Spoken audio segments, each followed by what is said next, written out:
Hello student, welcome to exam B. आज की इस वीडियो में हम डिस्कस करेंगे SBI clerk previous year question 2021 में आए हुए प्रीवियस ईयर क्वेश्चन आज के इस सेशन में हम डिस्कस करेंगे।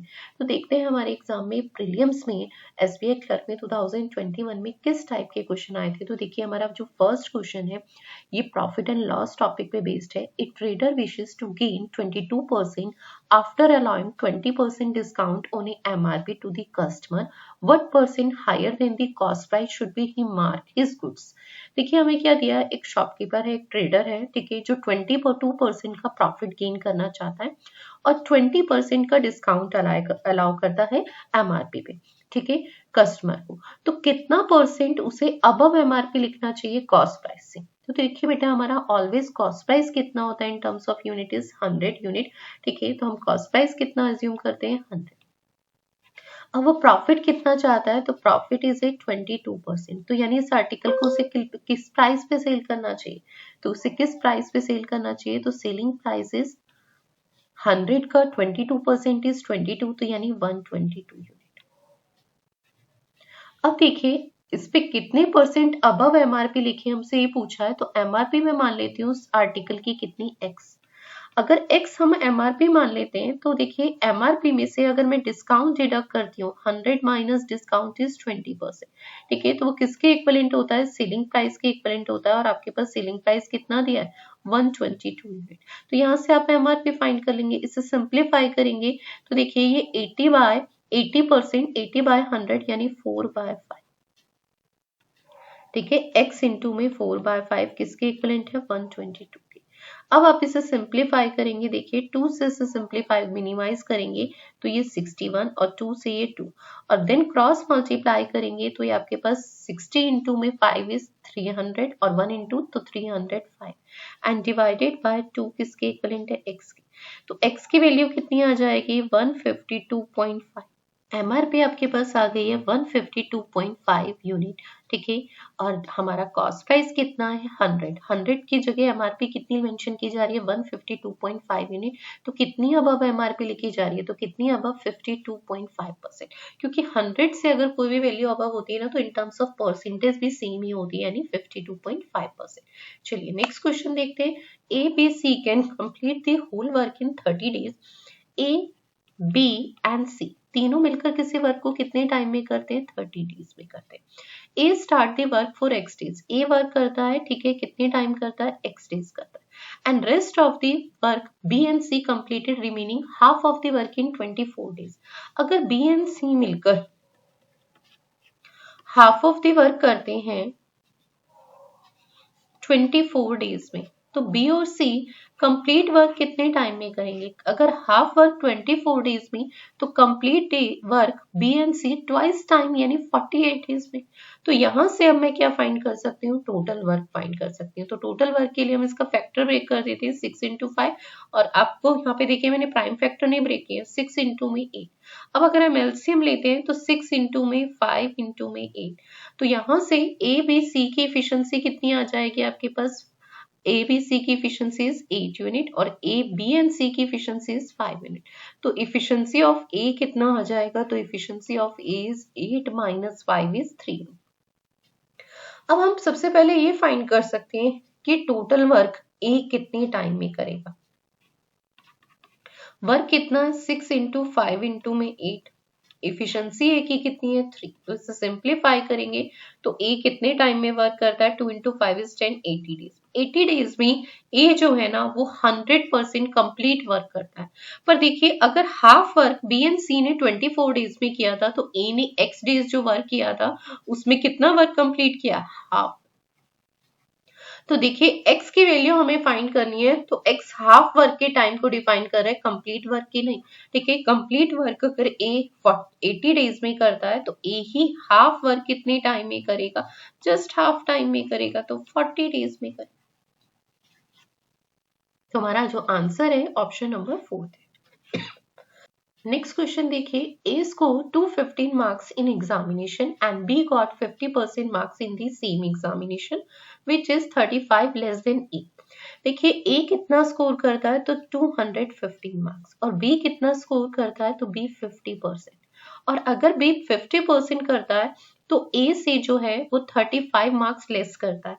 तो अगर परसेंटेज में तो बी 50% और मार्क्स में अगर मैं कहूँ तो कितना, ए से 35 मार्क्स लेस, तो यानी 215 माइनस 35 तो कितना, यानी 180 मार्क्स वो गेन करता है। और ये किसके इक्विवेलेंट है इन टर्म्स ऑफ परसेंटेज, तो 50%। अगर 50% इज 180 तो 100% यानी maximum marks, total maximum marks जिसे हम कहते हैं, तो वो 100% इज 360। ठीक है, अब नेक्स्ट लाइन हमें क्या कहा, if the minimum passing marks in examination are equivalent to the 30% then find the minimum passing marks in examination. हमें क्या है, पासिंग मार्क्स बताने हैं, और पासिंग मार्क्स क्या है आपके पास, तो वो 30% है। ठीक है, टोटल का, तो आपके पास टोटल इज 360, इसका 30% किसके इक्वलेंट है, मिनिमम पासिंग मार्क्स के, तो हम इसका 30% फाइंड कर लेंगे। बस इसे सिंप्लीफाई करेंगे तो देखिए 36 इंटू 3 इज 108 मार्क्स, जो हमारा ऑप्शन नंबर 4 है। नेक्स्ट क्वेश्चन हमारा नंबर सीरीज से है। जब भी हमें कोई सीरीज गिवन होती है तो सबसे पहले हम चेक करते हैं कि हमारी सीरीज असेंडिंग ऑर्डर में है या डिसेंडिंग। तो ये क्वेश्चन हमारा सीरीज में असेंडिंग ऑर्डर में है, और जब सीरीज में असेंडिंग ऑर्डर होता है तो mathematical operation is addition and multiplication.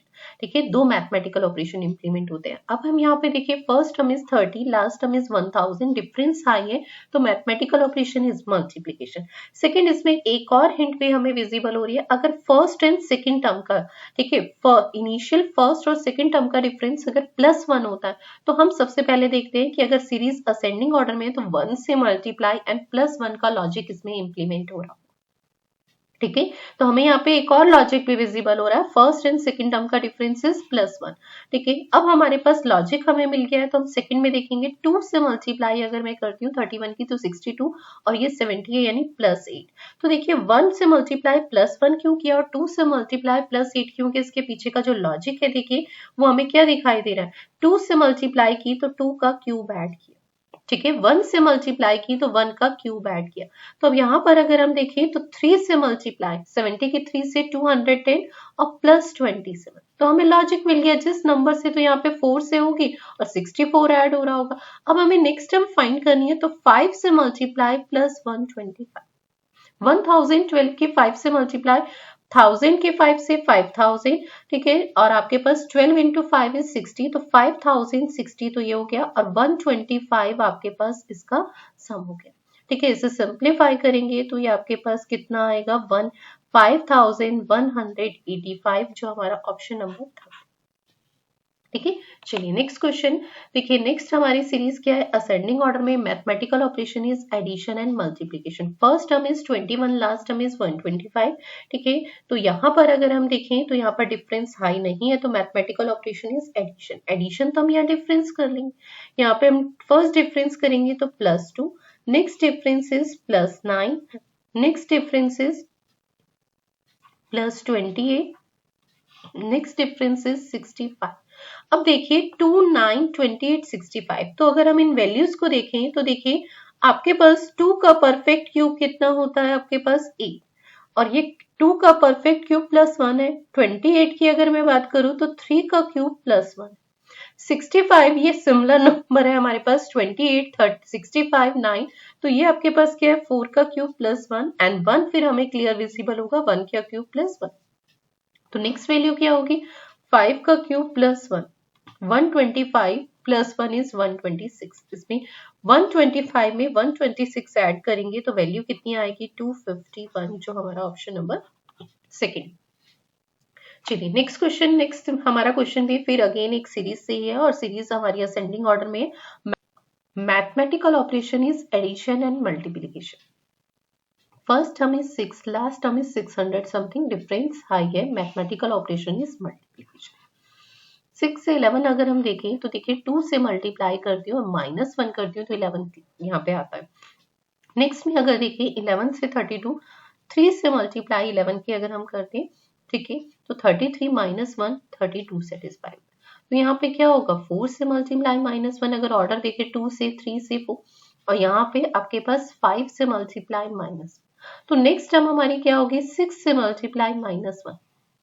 इसका आंसर आप लोग कमेंट बॉक्स में देंगे। देखिए कैलकुलेट करके हमारा क्या आंसर आएगा, इसका आंसर आप लोग कमेंट बॉक्स में देंगे।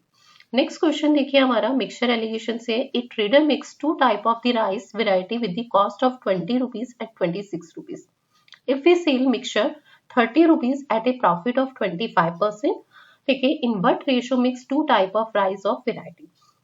देखिए फर्स्ट टाइप ऑफ वेराइटी का जो प्राइस है वो 20 रुपीज है एंड सेकेंड टाइप ऑफ राइस का जो प्राइस है ना वो 26 रुपीज है, और फाइनली इससे जो मिक्सचर बन रहा है ना उसे 30 रुपीज में सोल्ड आउट किया जाता है। सेलिंग प्राइस गिवन है, ठीक है, 30 रुपीज, पर 30 रुपीज में क्या होता है, तो 30 रुपीज में उसे क्या हो रहा है, फाइनली प्रॉफिट हो रहा है कितना, 25% का। तो हमें देखिए कॉस्ट फाइंड करनी होगी क्योंकि इनिशियल भी कॉस्ट दिया है, ठीक है, एलिगेशन हम सेम क्वांटिटी पे अप्लाई करते हैं। तो अगर 25% का प्रॉफिट है तो 30 जो है वो 125% के इक्विवेलेंट है, और हमें कॉस्ट प्राइस फाइंड करना है तो कॉस्ट प्राइस ऑलवेज 100% वैल्यू। तो आप इसे सिंप्लीफाई कर लेंगे, ठीक है, 125 आपका 25 से मिनिमाइज करेंगे 5 time and then 4 time, 6 time and आपके 5 से मिनिमाइज करेंगे 6 टाइम एंड ये 6 into 4 is 24 रुपीज। तो हमारे पास मिक्सचर की जो कॉस्ट बनेगी ना वो 24 रुपीज है। बस हम इस पे एलिगेशन अप्लाई कर देंगे, 26 माइनस 24 तो कितना आएगा आपके पास 2 एंड आपके पास 24 माइनस 20 तो 4, ठीक है। जब हम प्राइस पे एलिगेशन अप्लाई करते हैं तो हमारे पास रेशियो क्वांटिटी का होता है, तो किस रेशियो में मिक्स की जाए क्वांटिटी को, तो मिनिमाइज करेंगे तो 1:2 जो हमारा ऑप्शन नंबर फर्स्ट है, ठीक है। नेक्स्ट क्वेश्चन देखिए, तो नेक्स्ट क्वेश्चन हमारा सिंप्लीफिकेशन से है। इस टाइप के क्वेश्चन बहुत इजी है, स्क्वायर रूट में ही है, ठीक है, और सारी वैल्यू पॉइंट के 2 प्लेस पे, ऐसा कोई कॉम्प्लिकेटेड नहीं है, ठीक है। ये आपके पास 0.7 हो जाएगा, 0.25 हो जाएगा, 1.2 हो जाएगा एंड 1.1, ठीक है। 125% ऑफ एक्स सम कर लीजिए और उसके इक्विवेलेंट रख देंगे। इसका आंसर आप लोग कमेंट बॉक्स में देंगे, इसे आप खुद से सॉल्व करेंगे। और नेक्स्ट क्वेश्चन भी देखिए बहुत सिंपल है, सिंप्लीफिकेशन का सिंपल आपको सिंप्लीफाई करना है, तो इसका आंसर भी आप लोग कमेंट बॉक्स में देंगे। नेक्स्ट क्वेश्चन देखिए, 2 trains are running on a parallel line in a same direction at a speed of 75 km per hour and 39 km per hour respectively. Faster train cross a man in a slower train in a 56 second. Length of the slower train is 4/7 of the faster train. Find the length of slower train. देखिए हमारे पास crossing time क्या होता है, तो crossing time हमारे पास equivalent होता है L1 plus में L2 अपॉन में V1 plus minus V2। L1 और L2 क्या है आपके पास, जो भी आपके पास दो ऑब्जेक्ट है उनकी length, V1 and V2 is velocity of both object, ठीक है। अब देखिए हमारे पास फर्स्ट ट्रेन फास्टर ट्रेन है, ठीक है, दोनों की जो वेलोसिटी है वो कितनी है 75 और 39, और अगर दोनों ऑब्जेक्ट सेम डायरेक्शन में मूव करते हैं तो यहाँ पे माइनस का साइन आता है, तो फास्टर ट्रेन की स्पीड 75, स्लोअर ट्रेन की 39, ठीक है, और ये किलोमीटर पर आवर में है तो इसे 5/18 से कन्वर्ट करूंगी मीटर पर सेकंड में। क्रॉसिंग टाइम आपको दिया है 56 सेकंड। अब देखिए इसमें जो कॉन्सेप्ट समझने वाला है, ये फास्टर ट्रेन स्लोअर ट्रेन में बैठे हुए एक पर्सन को क्रॉस कर रही है, एक पर्सन को, तो स्लोअर ट्रेन के लेंथ नहीं कंसीडर करी जाएगी, उसमें बैठे हुए एक पर्सन को क्रॉस किया जा रहा है, तो पर्सन की लेंथ ट्रेन के आगे 0 होती है बेटा, और फास्टर ट्रेन क्रॉस कर रही है तो फास्टर ट्रेन की कुछ ना कुछ लेंथ होगी जिसे मैं LF मान लेती हूँ, ठीक है। तो हमें ये चीज ध्यान रखनी है यहाँ पे। अब हम इसे सिंप्लीफाई कर लेंगे, ठीक है, इसे सिंप्लीफाई करेंगे तो 36 से ये आपके पास 2 टाइम और ये 5 into 2 is 10, तो लेंथ आपके पास फास्टर ट्रेन की कितनी आ जाएगी 560 मीटर। ये फास्टर ट्रेन की लेंथ है, पर आपसे स्लोअर ट्रेन की पूछी गई, ठीक है, स्लोअर ट्रेन की पूछी गई है। स्लोअर ट्रेन की लेंथ क्या है, फास्टर ट्रेन का 4/7, तो आप 560 का 4/7, 7 से सिंप्लीफाई करेंगे, 7 8 जाओ, ठीक है, 56 होता, तो आपके पास यहाँ पे 4 into में 80, तो कितना आएगा 320 मीटर, जो हमारा ऑप्शन नंबर फर्स्ट, ठीक है। चलिए थैंक यू सो मच।